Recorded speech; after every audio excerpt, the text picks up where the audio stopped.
How to delete card from Walmart account. Hi guys, welcome back. In today's episode, I'll be showing you the ways on how you can delete card from Walmart account. So then to begin with, open up your browser. And you can also do this procedure on your mobile phone. Either way, the procedure is gonna be same. After you open up a browser, make sure that you're already logged that account. Now that you're already logged into your account, tap file icon from the top right hand side corner and go to accounts drop down.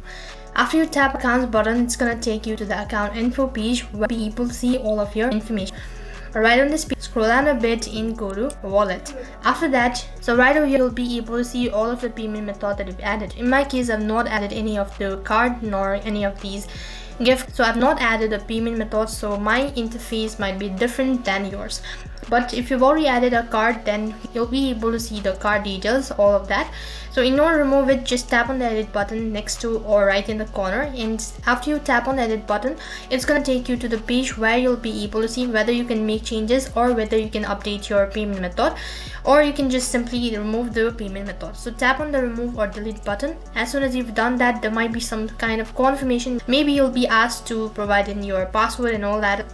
And after you've confirmed, tap on the remove button once again, then you've successfully removed your payment method. So that's basically how you can remove your payment method or a card on Walmart. That is all for this video. I hope the video was helpful. If it did really help you, make sure to like, share and subscribe to our channel. Thank you for watching. See you in the next video.